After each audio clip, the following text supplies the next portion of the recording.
Hello, good evening and welcome po sa ating pag-usapan ngayon. It's all about the system pero ito po ay intended para sa mga gigs. Okay, so ginawa natin tong video na ito para maturuan at mag-guide ang ating mga affiliates kung paano i-navigate itong ating system na kailangan nilang malaman. Okay, so start po tayo. This is very quick para sa ating mga affiliates. Okay, so magandang umaga, hapon, gabi. Ito po si Randall Segovia ang mag-discuss po at magtuturo kung paano natin i-navigate itong ating uh, system ng ating affiliates. Okay, so start po tayo. So kung nakikita nyo sa screen, yan po ang ating system. And then if ikaw ay affiliates na at meron ka ng username at password, dito po yan ilalagay. So example, ito. So ito yung uh, account, tapos may password. So since naka uh, set na po yan, ilalagay na lang natin. And then, so ito po yung makikita. Okay? So, meron ditong dashboard, may shops, customer, yung wallet, sales detail, may profile, tools and updates, and COD.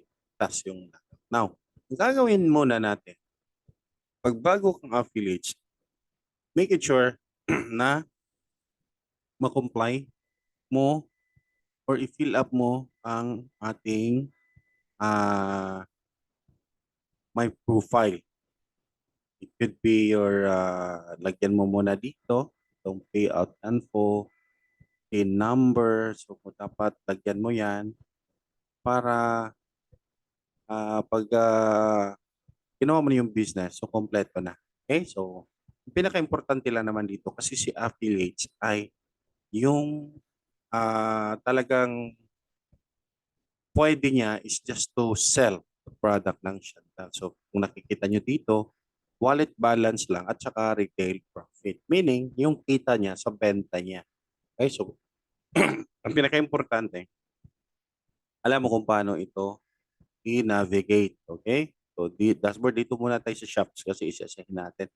Kasi naman, makikita mo naman lahat dyan.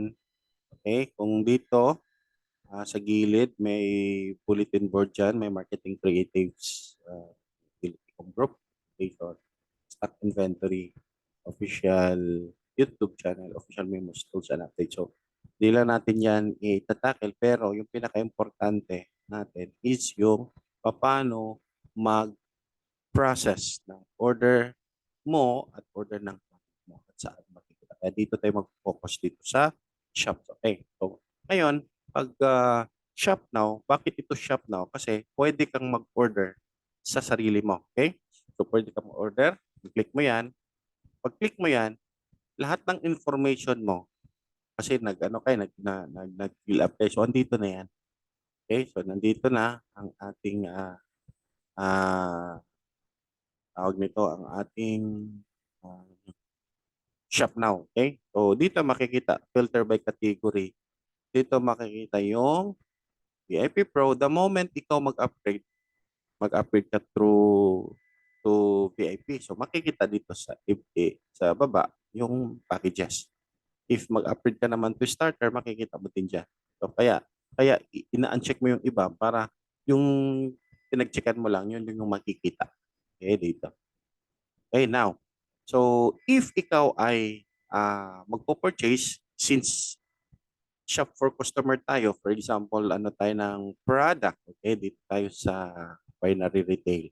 Okay, so for example, kung kahit ano mo ha, kahit sarili mong order, pwede mong ipa-COD. Okay? So, pag COD yan, o natural, cash on delivery, tsaka mo na babayaran. So, pag input mo na dyan ng, quantity, papasok yon dito at meron yang naka-automatic na shipping fee. So, naka-include na po yan para wala ka ng maraming sasabihin sa client, sa ano mo, if mag-order yung client mo. Since ikaw ito, okay? Pag shop now, ikaw yung mag-order. Okay? Sa shop now, pwede mo din yung i-charge to wallet kung merong laman yung account mo. Okay? Pwede mo din yung i-cash or pick up kung malapit ka sa branch. So, yan po yung shop now. How about naman kung mag-o-order yung client mo? Ito lang muna yung pinaka-importante. Shop for customer. Okay? So, ang shop for customer, pag meron ka ng client, ang pinaka-importante, hingin mo ng complete name, complete address, at contact number. Bakit? Dito mo i-encode. Okay? For example, dito, so, lagay natin sino ba lagay natin? Ito. Yan. So, lagay natin, no, ng pangalan niya. Okay?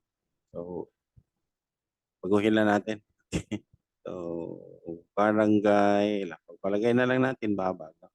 Tapos, ah pag sinubmit mo yan, mapapasok na yan siya sa ano mo, sa customers names mo dito. So, pag clinic mo itong pangalan niya, automatic yan, madi-default sa information. So, ang gagawin mo lang, since order yan ng client mo, lagay mo na lang yan dito. Oh. Quantity na lang yung lalagyan. Okay? So, makikita na yan. Okay? So, for example lang naman to. Okay? So, i-submit natin. Pag submit yan, makikita mo itong submit yung customer order. Meron ditong detalye. So, ang purpose nito para makikita mo kung tama ba yung mga inputs mo. So, pag confirm mo yan, pupunta na yan sa customer orders. Okay? Pag napunta na yan sa customer orders, doon na doon na yan i ano ng ating branch, no?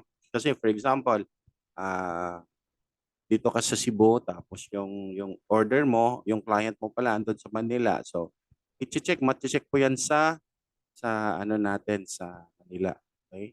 Since for example dito ano lang naman to. Dito lang naman to sa Lapu-Lapu. So, as long as may branch, makikita po yan sa ah yung branch na kung saan. Okay? So, ngayon, since ano lang naman to, for demo, ika-cancel natin, baka i-deliver ito ng ating branch. So, ang gagawin natin, pwede din kayong mag-adjust sa order dito. So, makikita dyan, ang ma-adjust lang dyan is yung address, saka yung address lang pala yung pwede mong ma-adjust dito. Kasi province, ano na yan, pag inano mo na yan, pinili mo. Okay? Since ano to, process lang natin just for a demo, so ika-cancel natin. So, pag cancel mo yan, magbibigay ka talaga ng tamang reason. Okay, like dito, this is cancel order. So, pag cancel order yan, so tatanggapin ng system. Ngayon, pag i-refresh natin, wala na po dyan. Bakit? Kung i-check mo dito si status, makikita mo dyan sa cancel. So, ayan na po. Cancel. Yan. So, yan po ang pag-process ng order ng customer mo. Okay? So, next naman po tayo. Dito naman po tayo sa My Wallet. Kasi sa customer, yun lang pinaka-importante at ang ah, pag ginawa mo naman itong talagang negosyo nito, talagang aaralin mo talaga. So dito lang tayo sa pinaka-importante na kung saan talagang mai-apply agad. Like for example, sa My Wallet. So ano naman itong e-wallet?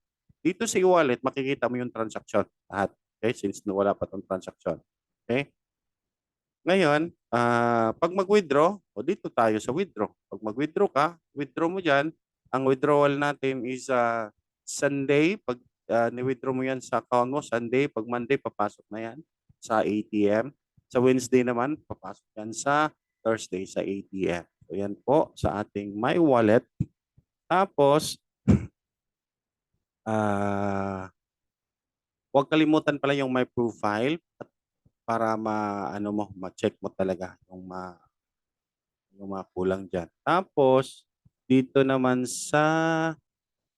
ah, sa sales details, so makikita mo dyan kung transaction or ilan or ano, magkano na ba yung benta.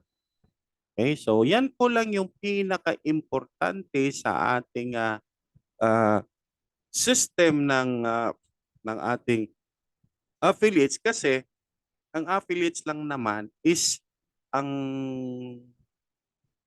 pwede sa kanya ay yung magbenta lang. Okay? If gusto mo ng kasi si affiliates kasi walang puhunan. So, kaya binigay ito ng company na libre para sa mga tao na gusto magnegosyo na wala talagang puhunan. But 20% lang po yung pwede niyang kitain dito. Okay? And then, ah, pag ikaw naman talaga ay mag-upgrade, so punta ka talaga doon. Punta ka lang sa ShopNow mo, tapos pili ka lang sa package. Gaya ng sinasabi ko kanina, binalik ko lang para hindi niyo talaga makalimutan. So dito, check mo lang itong Pro. Kung gusto mo mag-Pro, so dito pili ka lang. Okay, so with that, maraming salamat po. Ito po yung kunting ano, tutorial for the affiliates natin. Kasi ito talaga yung kailangan ng mga affiliates para makapag-umpisa sila ng kanilang negosyo dahil um, kailangan nilang malaman ito para, kasi dito mag-monitor lahat eh. Need nilang malaman. Okay? So maraming salamat po and enjoy the rest of the day. Thank you.